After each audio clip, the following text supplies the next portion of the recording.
Good morning everyone. हमारा chapter है अभी मॉलिक्यूलर बेसिस ऑफ इनहेरिटेंस। इस चैप्टर पे ये मेरा आज तीसरा वीडियो होगा और इससे पहले भी मैं इस चैप्टर पे से रिलेटेड 2 वीडियो मैं बना चुकी हूँ और ये तीसरा वीडियो है।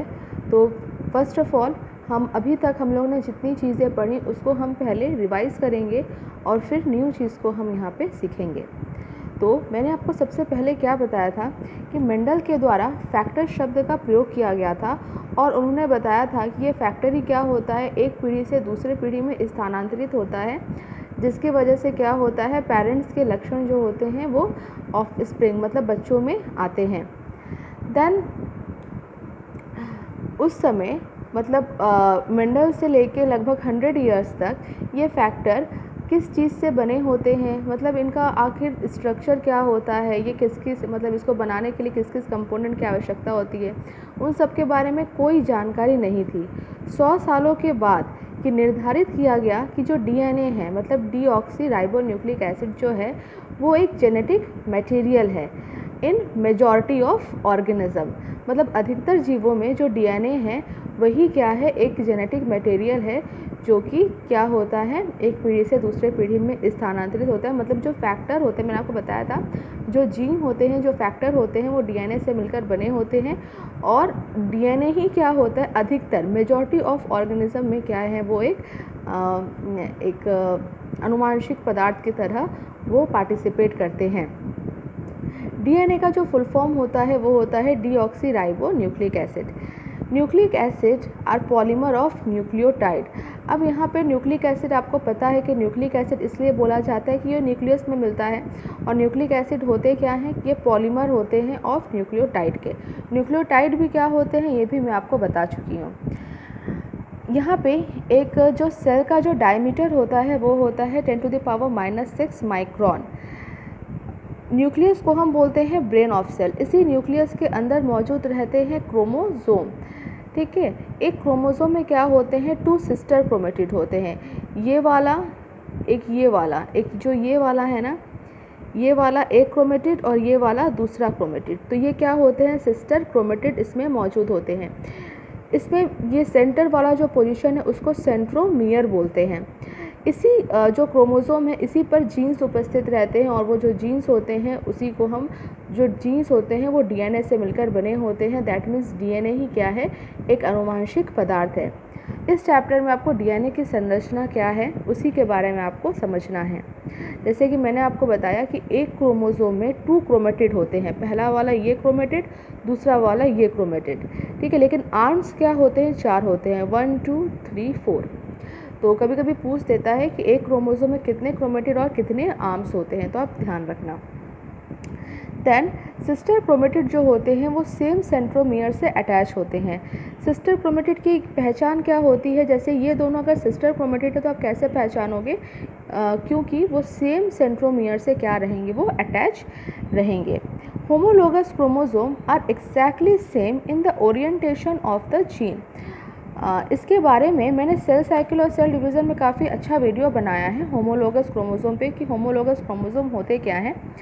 यहाँ पे भी मैं उसको एक्सप्लेन आपको कर देती हूँ। 2 क्रोमोसोम, एक ये क्रोमोसोम है एक ये क्रोमोसोम है, इन दोनों क्रोमोसोम्स को हम एक दूसरे का होमोलोगस क्रोमोसोम कब बोलेंगे, अगर exactly same in the orientation of gene, मतलब यहाँ पे जो जीन है अगर वो हाइट के लिए रिस्पॉन्सिबल जीन है तो यहाँ पर भी जो रिस्पॉन्सिबल जीन होगा अगर वो भी हाइट के लिए रिस्पॉन्सिबल होगा, फिर इस जीन के नीचे जो नेक्स्ट वाला जो जीन है वो अगर आई कलर के लिए रिस्पॉन्सिबल है, फिर इस क्रोमोसोम पर भी इसका ठीक नेक्स्ट जो जीन होगा वो भी अगर आई कलर के लिए रिस्पॉन्सिबल जीन होगा।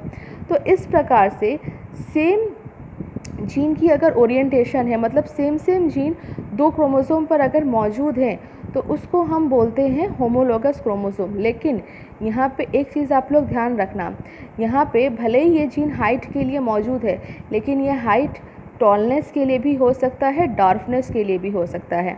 यहाँ पर भी सेम टू सेम कंडीशन वही है, ये टॉलनेस के लिए भी हो सकता है और डार्कनेस के लिए भी हो सकता है। सपोज़ करो यहाँ पे जो जीन मौजूद है वो क्या करता है, उसकी वजह से जो कोई भी व्यक्ति है वो टॉल हो सकता है। लेकिन यहाँ पे जो जीन मौजूद है उसकी वो शायद रिस्पॉन्सिबल है डॉर्फ के लिए, मतलब उस वजह से व्यक्ति बौना हो सकता है, लेकिन दोनों हैं हाइट के लिए ही, तो इसलिए इसको हम होमोलोगस क्रोमोसोम बोलते हैं। नॉन सिस्टर क्रोमेटिड किसको बोलते हैं?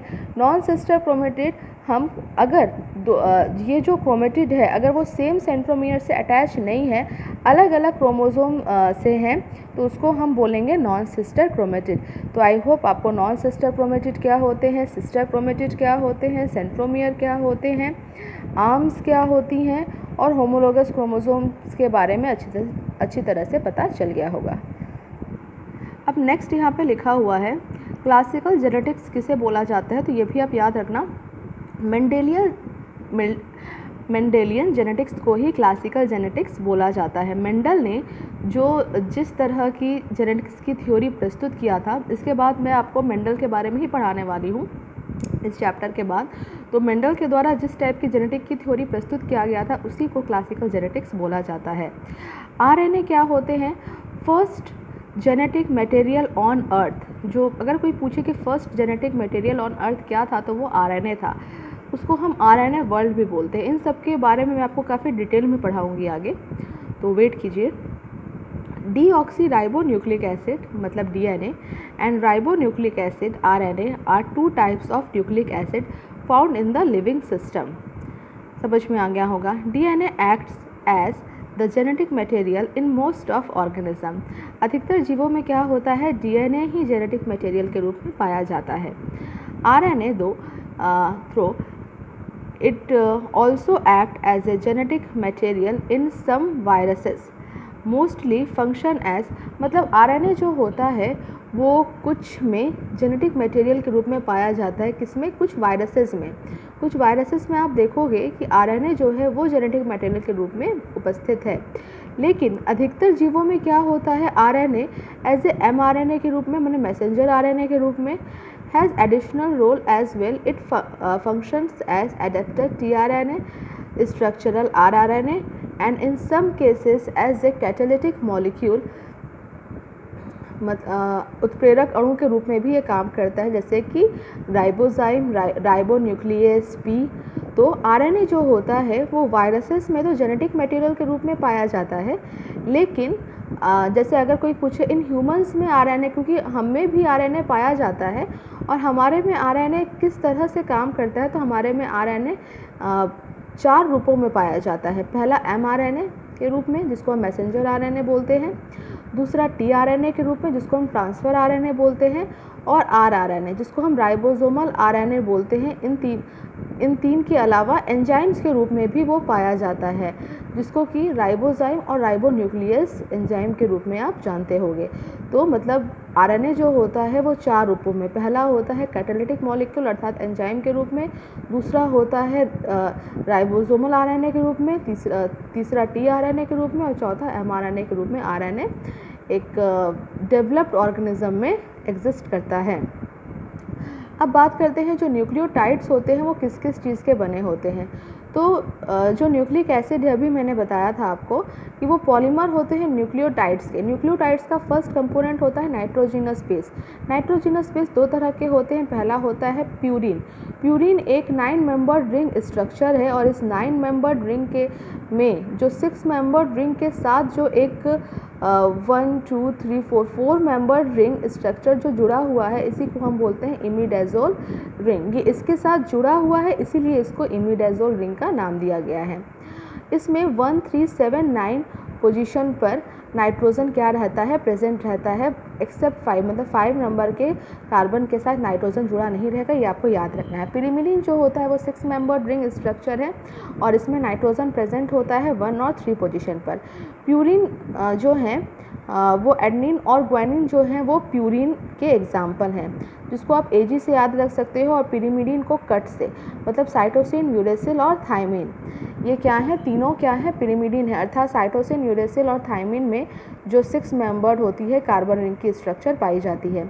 शुगर जो होता है वो डीएनए और आरएनए में अलग अलग तरह का मिलता है। डीएनए में डीऑक्सीराइबोज शुगर प्रेजेंट होता है, उसमें क्या होता है यहाँ पे OH की जगह सिर्फ H प्रेजेंट होता है डीऑक्सीराइबोज शुगर में, और ये राइबोज शुगर का स्ट्रक्चर है। राइबोज शुगर जो होता है उसकी रिएक्टिविटी बहुत ज़्यादा होती है लेकिन स्टेबल वो बहुत ही कम होता है। डीऑक्सीराइबोज शुगर की रिएक्टिविटी कम होती है लेकिन वो स्टेबल काफ़ी ज़्यादा होता है। तीसरा जो न्यूक्लियोटाइड में प्रेजेंट होता है वो होता है फॉस्फेट। फॉस्फेट जो होता है वो शुगर के साथ बनाता है फॉस्फो एस्टर बॉन्ड। क्योंकि यहाँ पे मैंने फॉस्फो डाइएस्टर बॉन्ड लिख के रखा है, इसका भी यहाँ पे एक रीज़न है। वो रीज़न ये है कि फास्फोर मतलब जो फॉस्फेट है वो शुगर के साथ जब जुड़ता है तो उसको हम फॉस्फो एस्टर बॉन्ड बोलते हैं। लेकिन फॉस्फेट दो शुगर मतलब एक इधर से और एक इधर से भी जुड़ा रहता है, तो दो तरह के बॉन्ड यहाँ मतलब दो बॉन्ड बनाते हैं, इसलिए इसको फॉस्फो डाइएस्टर बॉन्ड का नाम दिया गया है। कैसे होगा इसी वीडियो में आपको पता चलेगा। नाइट्रोजिनस बेस और शुगर के बीच में जो बॉन्ड बनता है उसको हम बोलते हैं glycosidic bond. Maximum and minimum number will form glycosidic bond. Purine का जो 9 नंबर का जो कार्बन होगा वो क्या करेगा, शुगर के साथ ग्लाइकोसिडिक बॉन्ड बनाएगा, और पिरिमिडीन का जो फर्स्ट नंबर का कार्बन होगा वो शुगर के साथ ग्लाइकोसिडिक बॉन्ड का फॉर्म करेगा। न्यूक्लियोसाइड अगर कोई आपसे पूछे किसे कहते हैं तो नाइट्रोजिनस बेस प्लस शुगर को हम बोलते हैं न्यूक्लियोसाइड। मतलब केवल अगर नाइट्रोजिनस बेस और शुगर मौजूद है तो उसको बोलेंगे न्यूक्लियोसाइड। और न्यूक्लियोटाइड किसको बोलेंगे, न्यूक्लियोसाइड प्लस फॉस्फेट भी अगर उसमें ऐड हो गया है तो उसको बोलेंगे न्यूक्लियोटाइड। और न्यूक्लियोटाइड ही जब रिपीट होता रहता है बार बार तो उसको बोलते हैं न्यूक्लिक एसिड। तो आई होप आपको यहाँ तक का पूरा टॉपिक क्लियर हुआ होगा। नेक्स्ट हम पढ़ेंगे कि डीएनए की हम लेंथ को कैसे निकालते हैं और डीएनए का स्ट्रक्चर क्या होता है। Thank you.